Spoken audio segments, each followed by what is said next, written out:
আসসালামু আলাইকুম ওয়া রাহমাতুল্লাহি ওয়া বারাকাতুহু।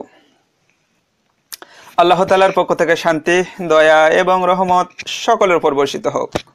আজকে একটি গুরুত্বপূর্ণ এপিসোড নিয়ে আলোচনা করব, আর তা হলো এই আসমান জমিন, বিশ্ব ব্রহ্মাণ্ড, সাগর, নদী, পৃথিবী সকল কিছুই সৃষ্টি করেছেন মহান আল্লাহ তাআলা।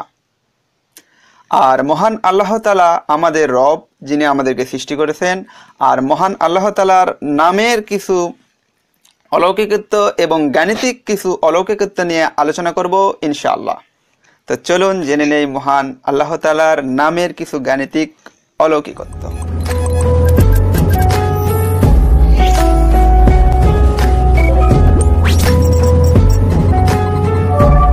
মহান আল্লাহ তাআলার নামের অক্ষর হচ্ছে 4টি, আর তা হলো আলিফ, লাম, লাম, হা। তো এই 4টি অক্ষর দ্বারা মহান আল্লাহ তাআলার নাম গঠিত। তো এই 4-এর অলৌকিকত্ব নিয়ে আজকে আলোচনা করব। তো চলুন জেনে নেই।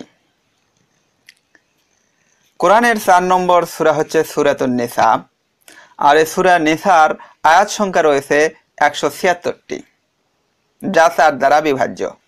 এরপর আমরা যদি আল্লাহর পরিচয় সম্পর্কে জানতে চাই, তাহলে আমাদেরকে রাসূল সাল্লাল্লাহু আলাইহি সাল্লাম এর যুগের দিকে যেতে হবে। আর তখন কাফেরগণ যখন রাসূল সাল্লাল্লাহু আলাইহি সাল্লামকে এসে বললেন যে আল্লাহ তাআলা দেখতে কেমন, আল্লাহ তাআলার পরিচয় কি, আল্লাহ তাআলা কে, তখন মহান আল্লাহ তাআলা একটি সূরা নাজিল করেছেন, আর সেটি হচ্ছে সূরাতুল ইখলাস। সূরা ইখলাসে মহান আল্লাহ তাআলার সম্পূর্ণ পরিচয় দিয়ে তিনি নাজিল করেন। আর এই সূরা ইখলাসে আয়াত সংখ্যা রয়েছে মাত্র 4টি। কত সুন্দর সামঞ্জস্যতা দেখে মহান আল্লাহ তাআলা এই সূরাটি নাজিল করেছেন এবং তার পরিচয় ব্যক্ত করেছেন। আর সূরা ইখলাস কোরআন মাজিদের 112 নম্বর সূরা, যা 4 দ্বারা বিভাজ্য। আর এই সূরা ইখলাসের প্রথম আয়াতে মহান আল্লাহ তাআলা বলেছেন, কুল হুয়াল্লাহু আহাদ, বলো তিনি আল্লাহ তাআলা এক। এখানে আল্লাহ তাআলার পরিচয় তিনি দিয়েছেন, এবং এখানেও তিনি এই আয়াতেও 4টি শব্দ দ্বারা এই আয়াত গঠন করেছেন। আর তা হলো কুল হুয়াল্লাহু আহাদ। এই 4টি শব্দ দ্বারা তিনি এই আয়াতটি গঠন করেছেন। এখানেও তিনি 4-এর সামঞ্জস্যতা রেখেছেন। এরপরে আমরা যদি কিতাবের দিকে দেখি, মহান আল্লাহ তাআলা পৃথিবীতে বড় 4টি কিতাব নাজিল করেছেন।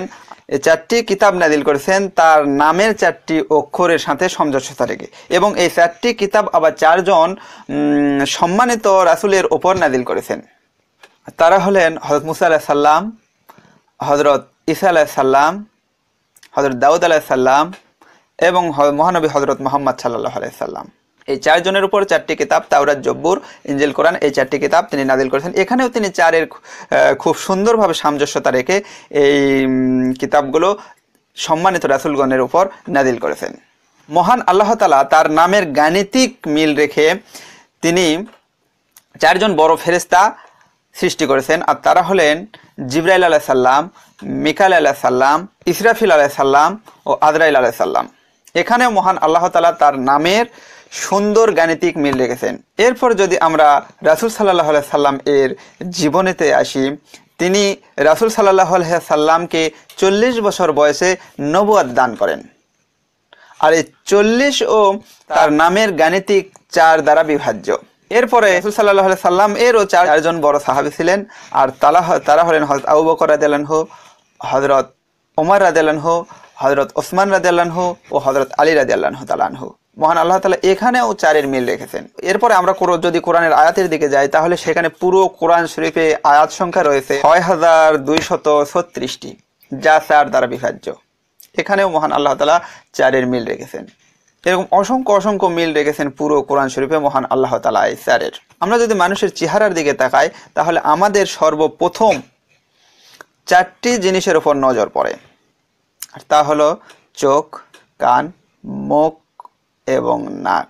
এই 4টি বিষয়ের উপর সর্বপ্রথম আমাদের নজর পড়ে। এখানেও মহান আল্লাহ তাআলা কত সুন্দর মিল রেখেছেন। এরপর আমরা পুরো শরীরের দিকে যদি খেয়াল করি, তাহলে আমাদের 2টি হাত, 2টি পাও, এখানেও মহান আল্লাহ তাআলা 4-এর মিল রেখেছেন। এরপরে আমরা অন্যান্য বড় বড় প্রাণীর দিকে যদি দেখি, যেমন বাঘ, সিংহ, গরু ইত্যাদি, এগুলোর উপর যদি আমরা লক্ষ্য করি, এদিকে উপর যদি আমরা খেয়াল করি, এদেরও 4টা পা রয়েছে। এখানেও মহান আল্লাহ তাআলা 4-এর মিল রেখেছেন। এরপর যদি আমরা মানুষের দাঁতের দিকে খেয়াল করি, এখানেও আমাদের দাঁতের মধ্যে 4টি চোখা চোখা দাঁত রয়েছে। এখানে মহান আল্লাহ তাআলা 4-এর মিল রেখেছেন।